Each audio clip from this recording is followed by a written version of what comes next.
हिंदुस्तान में जो मनरेगा डॉक्टर मनमोहन सिंह के टाइम में चलाई गई थी और 10 साल 11 साल इस गवर्नमेंट ने भी चलाया और आज इसको चेंज करने की और 60-40 की रेशो जो इन्होंने कही, जब इन्होंने पहले एक स्कीम पहले भी चल रही थी, उसको कहते हैं बॉर्डर एरिया मैनेजमेंट BADP, कि वो बहुत कम जो बॉर्डर के साथ साथ थे वहाँ चलती थी, वो भी पहले 100% थी गवर्नमेंट की।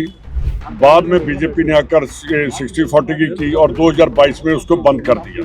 पंजाब, हरियाणा या राजस्थान, 3 स्टेट का तो मेरे को पता कि जितना कर्ज है स्टेट गवर्नमेंट के ऊपर कभी भी 40% जमा नहीं करवा सकते। और उसमें कहा गया है कि 40% आप पहले जमा कराओगे, 60% फिर वहाँ आपको भेजा जाएगा। मजदूर है जो गांव में काम करते हैं, उनकी रोजी रोटी इन्होंने बंद कर दी। ये इन्होंने कहा है कि कांग्रेस जो है राम के नाम पर उसको हटाने में, उसको लगाने में इनको इतराज है। जी ने कहा था कि गरीब के घर में मैं अगर गरीब की रोजी रोटी इन्होंने छीन ली तो राम खुश नहीं होंगे, राम नाराज होंगे। 11 साल मोदी जी के टाइम में वो स्कीम चलती रही है, तो अब उसका नाम चेंज करना और नाम चेंज करने से नैरेटिव चेंज करना, तो मैं इनसे एक ही पूछना चाहता हूँ कि आपने अडानी अंबानी के कर्जे तो माफ कर दिए, 16,35,000 करोड़ का टोटल कर्जा माफ हुआ। अगर वही पैसा इन मनरेगा के लिए करते तो करीबन 10 साल तक ये मनरेगा चल सकती थी। ये 60-40 या पहले वाला जो कांग्रेस के टाइम में था, उसी स्कीम को हम लागू करवाएंगे।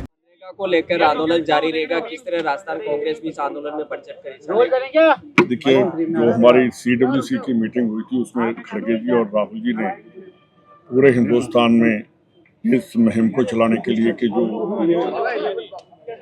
मजदूर विरोधी और हिंदुस्तान में जो मनरेगा डॉक्टर मनमोहन सिंह के टाइम में चलाई गई थी और 10 साल 11 साल इस गवर्नमेंट ने भी चलाया और आज इसको चेंज करने की और 60-40 की रेशो जो इन्होंने कही, वो एक बहुत ही स्कीम को बंद करने वाली इनकी ये है।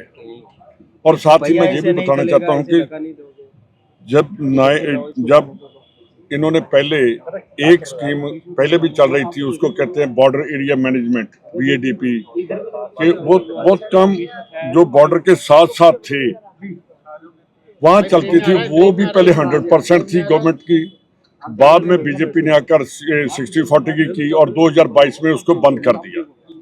अब ये भी करके मैं एक बात इनसे पूछना चाहता हूँ कि पंजाब, हरियाणा या राजस्थान, 3 स्टेट का तो मेरे को पता कि जितना इनके ऊपर बस करो जिन इनके ऊपर जितना कर्ज है स्टेट गवर्नमेंट के ऊपर, वो कभी भी 40% जमा नहीं करवा सकते। और उसमें कहा गया है कि 40% आप पहले जमा कराओगे, 60% फिर वहाँ आपको भेजा जाएगा।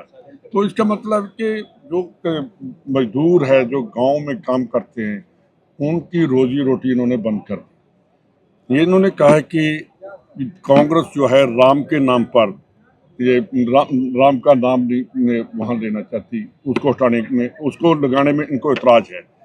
मैं कहता हूँ कि राम जी ने कहा था कि गरीब के घर में मैं अगर गरीब की रोजी रोटी इन्होंने छीन ली तो राम खुश नहीं होंगे, राम नाराज होंगे। इनको मैं कहता हूँ कि वो पहले वाली स्कीम लागू की जाए और पूरे हिंदुस्तान में जो कोरोना के टाइम में और उससे पहले उसके बाद अगर 11 साल मोदी जी के टाइम में वो स्कीम चलती रही है, तो अब उसका नाम चेंज करना और नाम चेंज करने से नैरेटिव चेंज करना कि ये कांग्रेस कहेगी कि गांधी का नाम क्यों चेंज किया। मैं अभी इनको मेरे को एक चैनल वाला था, आज सुबह ही गुरु ग्रंथ साहब में गुरु जो हमारा स्वर्ण मंदिर है, वहाँ जब सुबह हुक्मनामा लेते हैं, पहली अरदास के बाद जब हुक्मनामा लेते हैं, वो भी राम के नाम का ही आया था। क्या आप हम लोगों को जो आप सभी खड़े हो, इनके मन से राम का नाम कभी नहीं निकलेगा। राम पॉलिटिकल पार्टियों के साथ नहीं है, राम गरीब के साथ है। राम जिसके घर खाना नहीं है वो दिल से राम को याद करता है, अमीर आदमी कभी दिल से याद नहीं करता।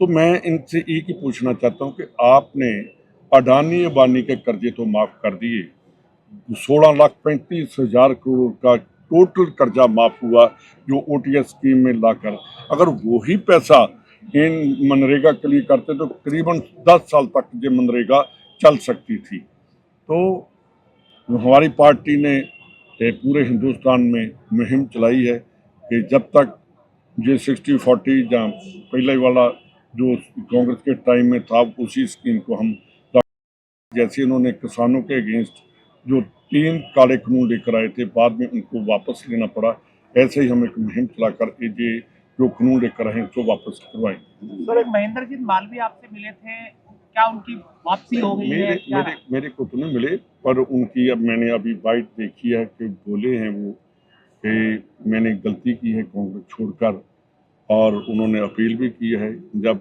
पीसीसी प्रेसिडेंट के पास उनकी रिक्वेस्ट कोई आएगी तो प्रदेश कांग्रेस मेरे को भेजेगी, तो उसमें जरूर सुनवाई की जाएगी।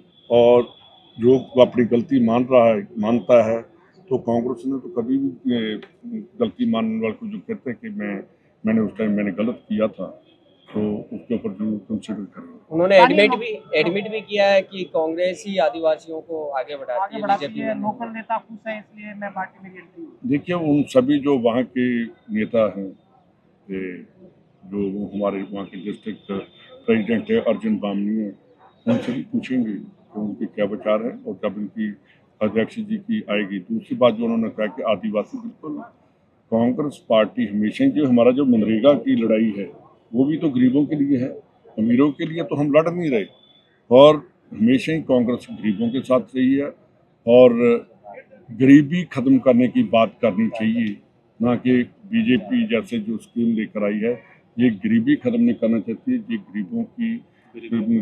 गरीबों को खत्म करना चाहती है, ताकि गरीबी खत्म हो जाएंगे तो गरीबी रहेगी कहाँ।